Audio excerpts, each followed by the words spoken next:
Hello, hello, hello. What's up, beautiful people? Welcome into the Right State of Mind podcast. It is yours truly, Charlie, back with you for another episode. Hope y'all having a pretty good week. You know, it's hump day, middle of the week.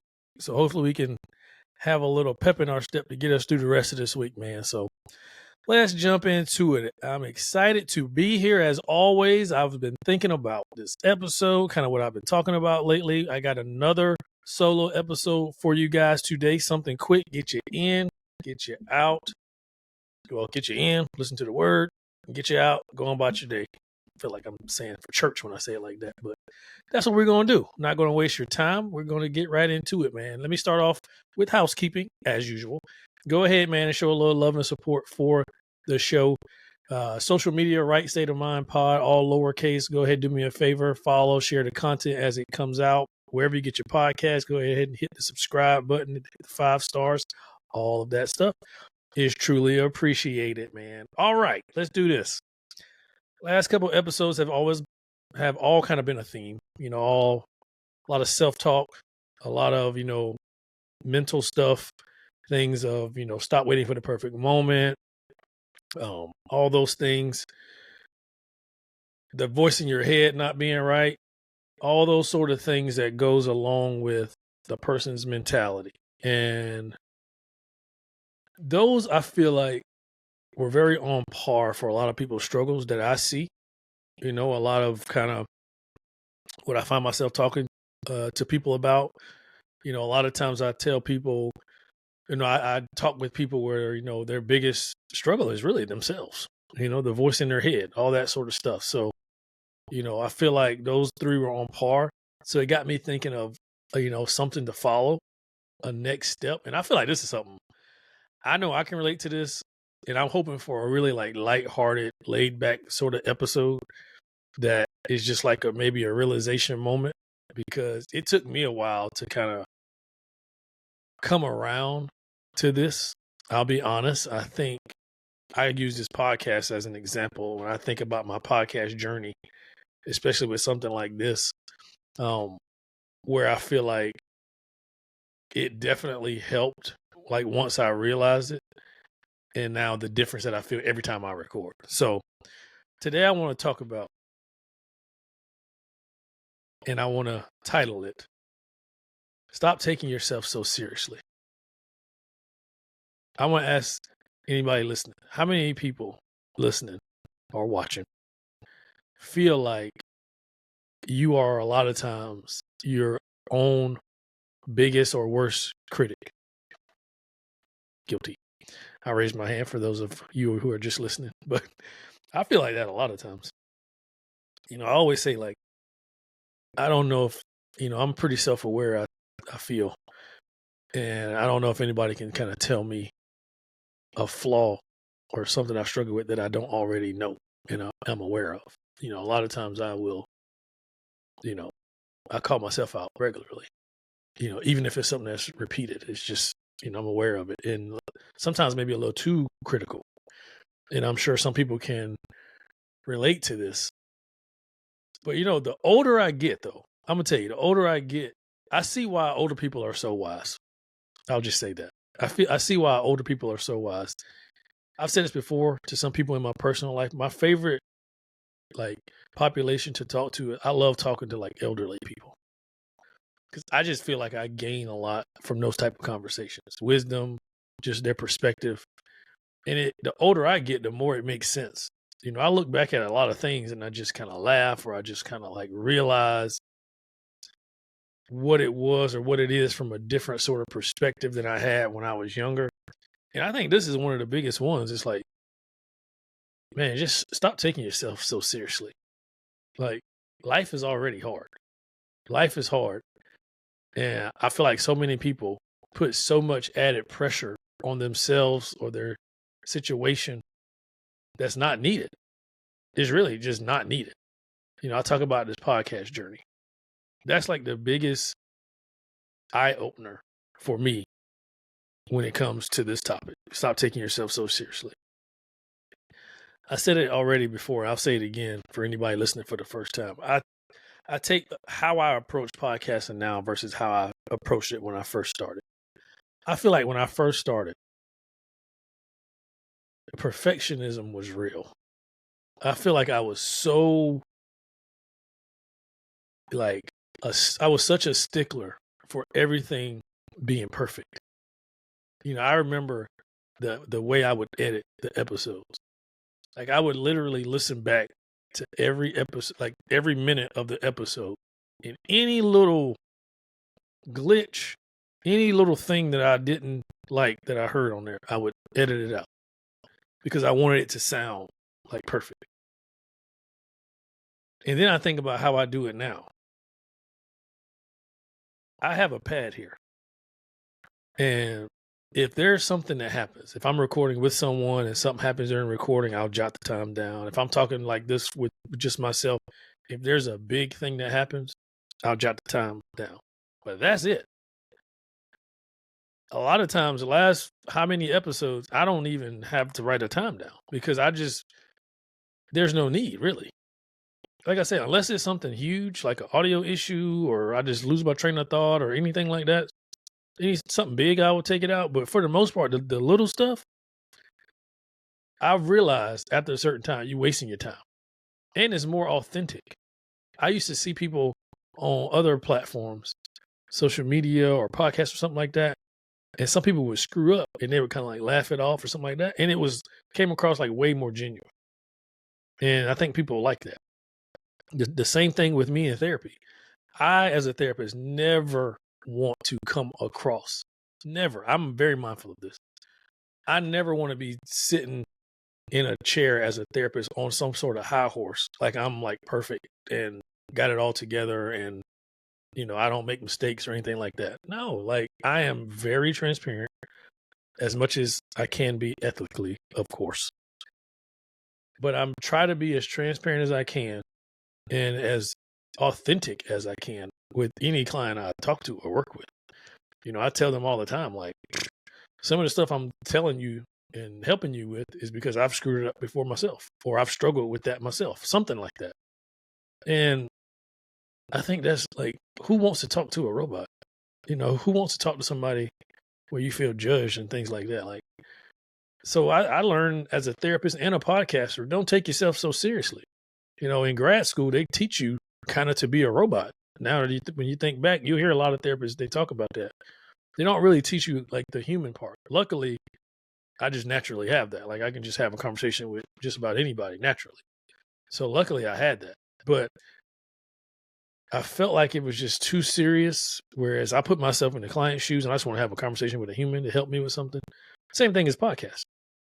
I don't think anybody wants to get on here and listen to somebody try to sound perfect all the time and make like they got it all together. No, you want to hear human type stuff and be able to relate. Relatability is huge.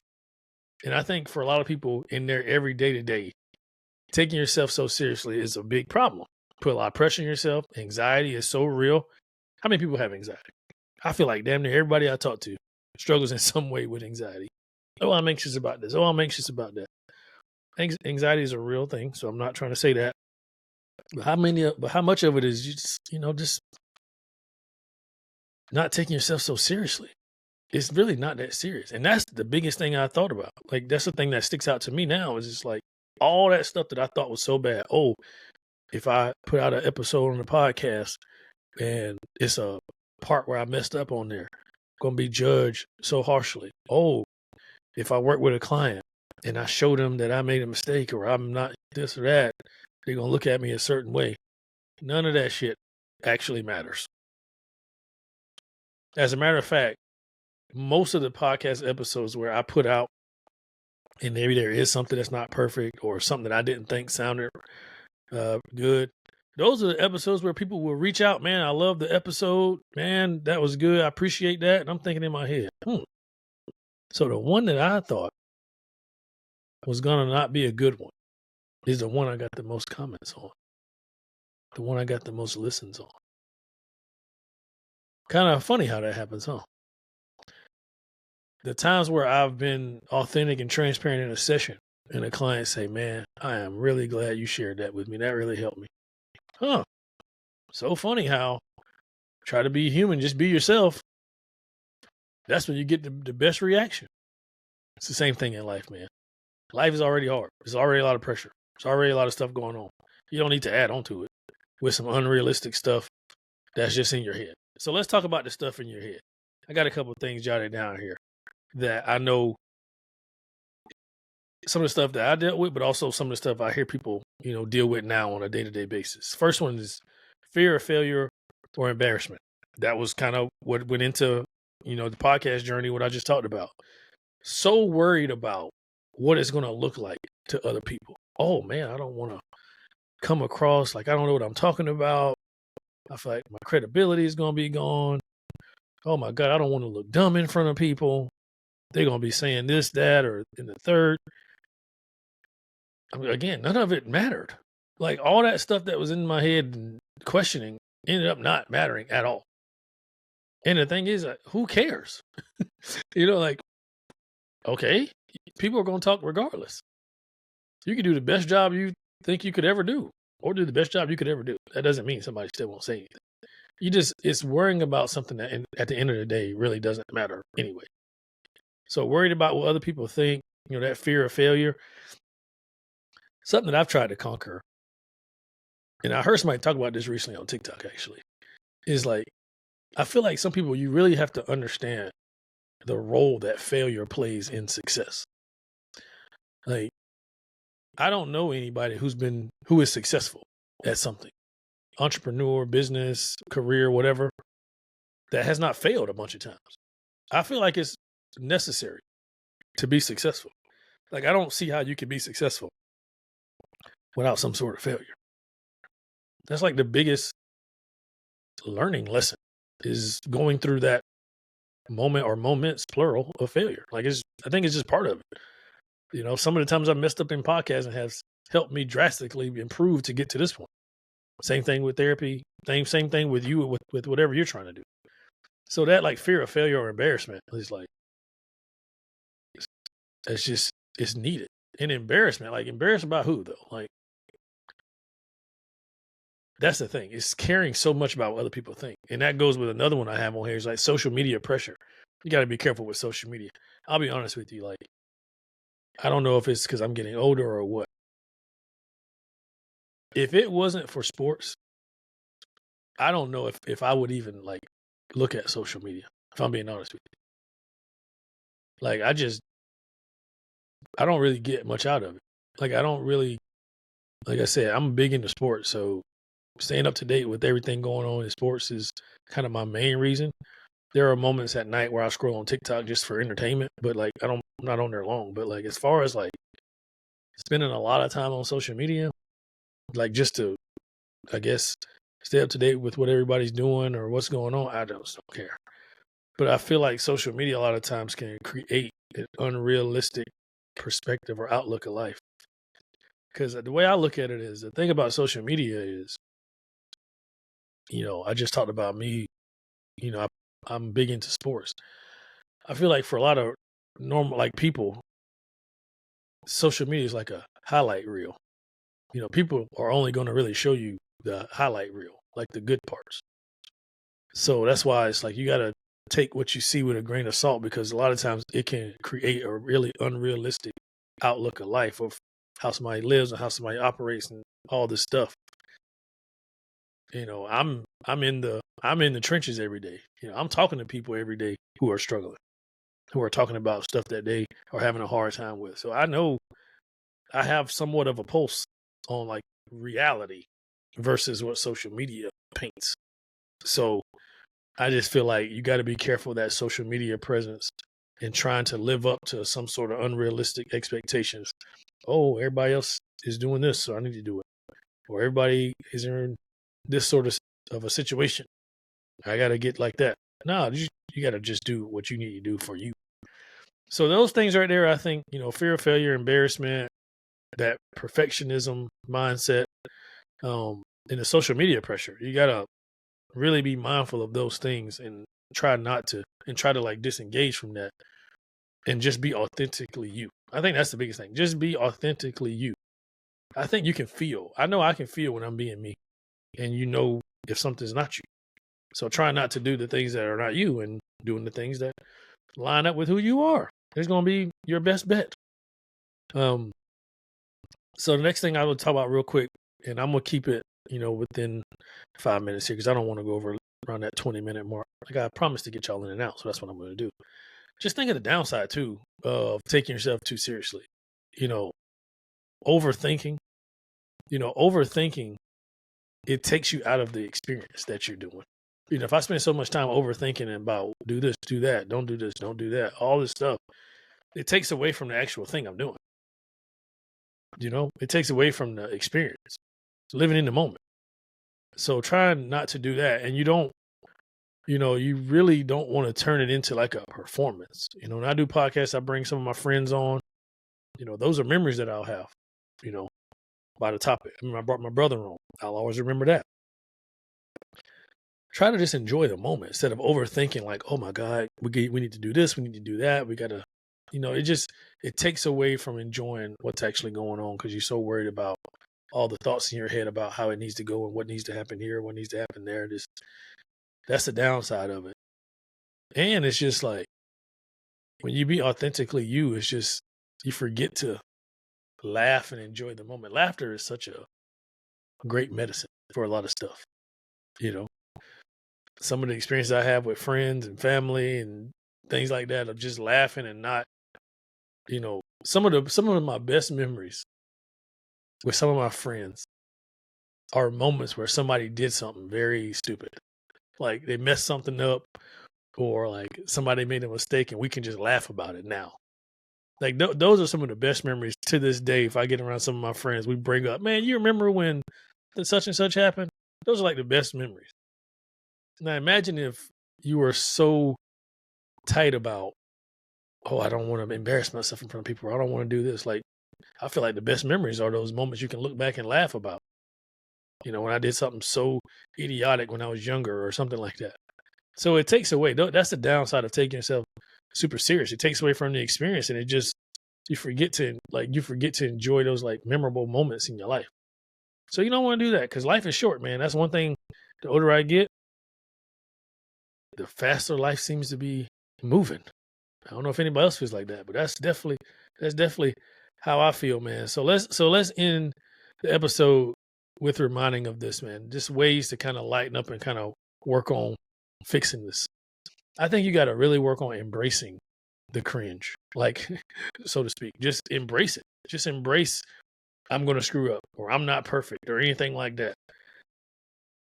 I have clients now that I've been talking to for 2+ years, some more than 2 years. And it feels so good to be able to sit back and have like authentic conversations with them. Not saying that others aren't, it's just we've known each other for so long, there's no need for any type of performance. When I meet a new client, you kind of like feeling each other out. You get to know each other. Same me, I'm trying to see if I can get to know them and help them, whatever. But with my clients I've known for so long, it's just, you just let your hair down. And if I did something stupid or messed something up, I could just be like, listen, I don't know why I did that, but I messed that up. Something like that. So it's just embracing the cringe. And I think that's, people don't talk to you for that long unless they're getting something out of it or they're enjoying the experience. There's no way I would talk to somebody for 2+ years unless I'm just if I'm not enjoying the experience. That's just, I feel like that goes to speak on the relationship. And I think being authentically yourself goes into a lot about a strong relationship with somebody, just being you. And I think in those things, I just embrace the cringe. You gotta leave your ego at the door. When I was coming up in therapy, going through grad school, trainings, earlier in my career, I met so many people, or I came across so many people where you could just tell, like being or coming across as the smartest person in the room was important to them. And coming across presenting themselves a certain way was important to them. And I think that's part of that's something I just never really had any interest in or like never tried to do. Like I just don't feel the need to be looked at or known as the smartest person in the room or feel like I know it all or got it all together. And I think, again, there's a lot of people in positions of like therapists, doctors, anything like that, where you are a person that somebody comes to looking for something or answers or help with something. And I just, leaving my ego at the door has, like, I feel like helped me have a lot of strong relationships with clients. Because I just feel like, again, it's an ego thing. Like, why? Why do you need to be perfect? Why do I need to do that? So I try not to do that. And I think in life it's the same thing. Embrace the experiences, embrace messing up, embrace making mistakes. Leave your ego at the door. You know, practice that humility. Using humor. That's my favorite one. You know, laugh it off. So those things, man, I hope helped. You know, life is short. That's my main thing. Life is short. Enjoy life. Do things that make you happy. Don't try to take yourself too serious. Don't try to be perfect. Mess up. Give yourself the room and the space to mess up. Make a mistake. A lot of times those are the best lessons in life. So hope you got something out of that, man. Show your love and support for the show, man. Podcast, wherever you get them. Social media, Right State of Mind Pod. I appreciate all the love and support, man. I'll be back with y'all next week. But until then, get your mind right.